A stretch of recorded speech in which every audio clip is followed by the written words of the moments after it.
voici au 6e chapitre de Perceval qui enfin va retourner auprès d'Arthur. Dernier chapitre de cette partie-là, parce que vous vous rappelez qu'ils étaient deux, il y avait Perceval et il y avait Lancelot. Donc les prochains chapitres, ce sera sur Lancelot. Donc je vous lis le dernier, retour auprès d'Arthur.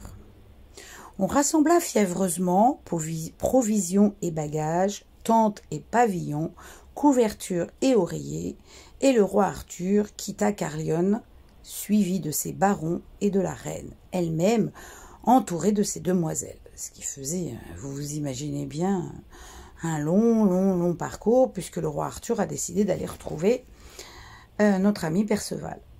Le soir venu, on logea dans une prairie à la lisière d'un bois. Le lendemain matin, la neige recouvrait le sol. Perceval, levé de bonne heure à son habitude, avait repris la route.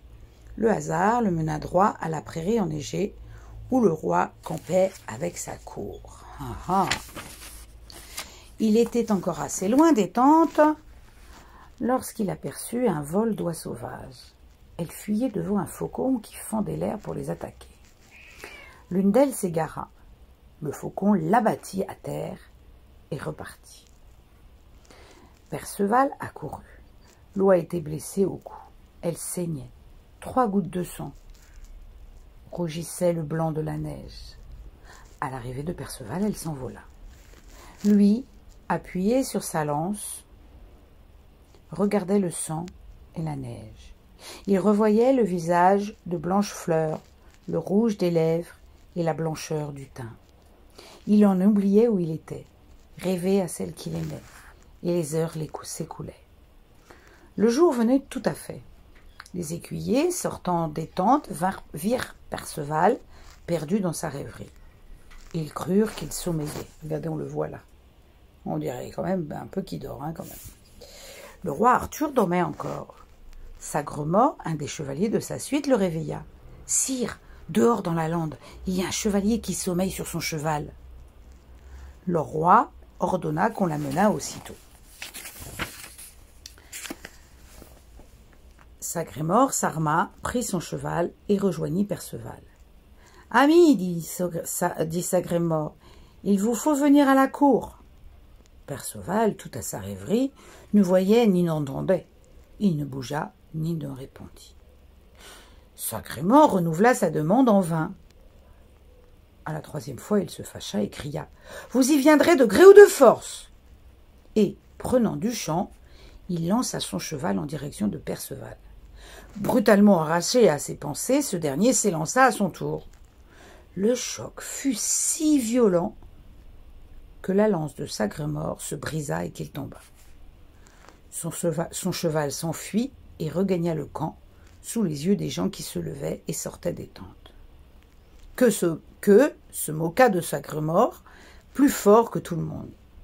Si bien que le roi, irrité, lui dit « Allez-y donc vous-même, nous verrons si vous nous ramenez ce chevalier inconnu. »« Sire, dit que, je vous l'amènerai, qu'il le veuille ou non, et il faudra bien qu'il nous dise son nom. » Perceval contemplait toujours les gouttes de sang sur la neige, pensant à Blanchefleur et oubliant le reste. Que, armé et à cheval, lui cria de loin « Vassal, venez au roi, ou vous le paierez cher !» Perceval, s'entendant menacé, courut vers Que en éperonnant sa monture. Que frappa si violemment que sa lance vola en miettes, comme de l'écorce.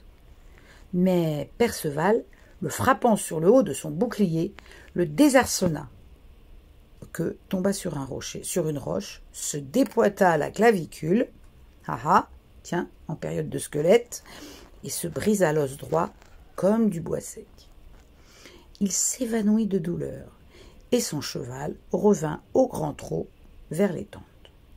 En le voyant sans son maître, tous s'inquiétèrent. On trouva le sénéchal évanoui et Perceval appuyé de nouveau sur sa lance et retourné à ses rêveries. Le blessé fut porté à la tente du roi qui le réconforta de son mieux et le confia à un médecin très capable. Gauvin Le neveu du roi, nouvellement arrivé à sa cour, et qui était jeune et gai mais chevalier et courtois, par excellence, dit au roi « Sire, il n'est pas juste qu'un chevalier se permette, comme ces deux-là l'ont fait, d'arracher un autre chevalier à ses pensées. Peut-être songeait-il à son ami et souffrait-il?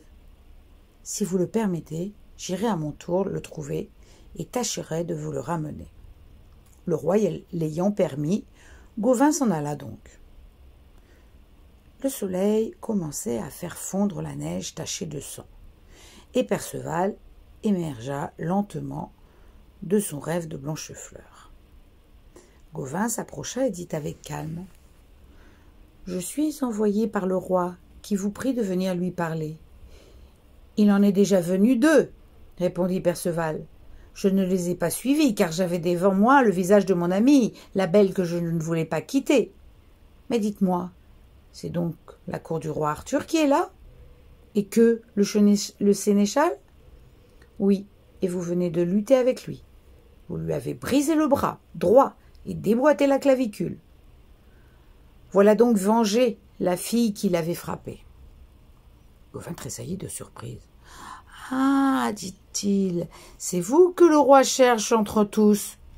Quel est votre nom? »« Perceval. »« Et le vôtre? »« Gauvin. » Perceval, tout joyeux, s'écria. « J'ai entendu parler de vous et je suis prêt à vous suivre. Je serai fier que vous soyez mon ami. »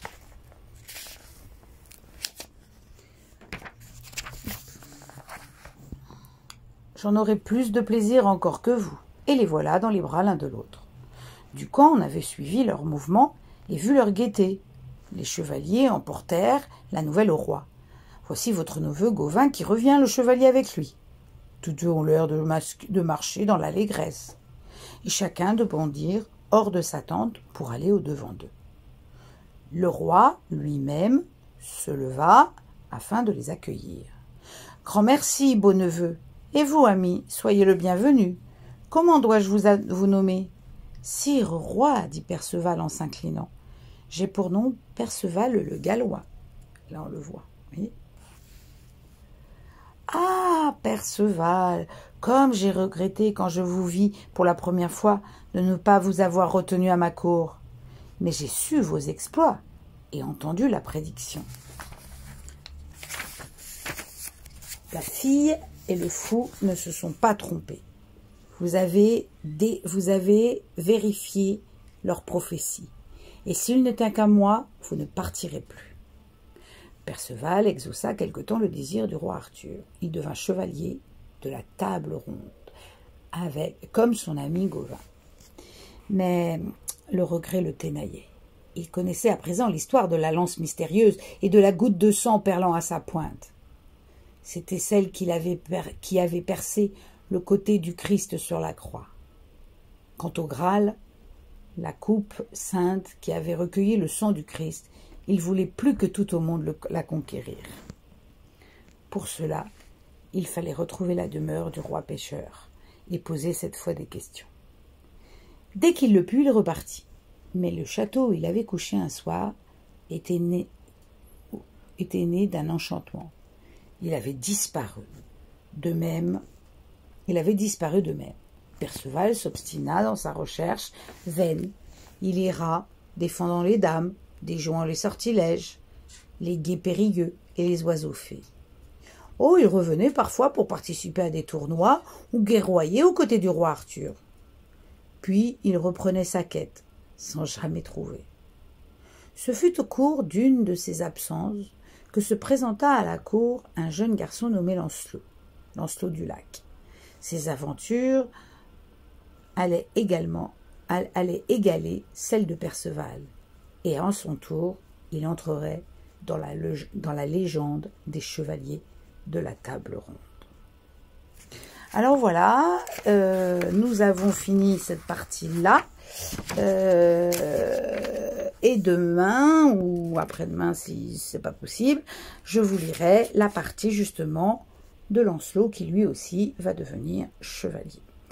Je vous souhaite une bonne écoute. Ça dure quelques minutes, 10 minutes maximum, cette histoire par jour. Donc, prenez le temps de l'écouter. C'est une histoire très importante. Et maintenant, vous connaissez, vous reconnaissez des mots que l'on a étudiés en histoire sur les chevaliers. Voilà. Allez, bonne fin de journée.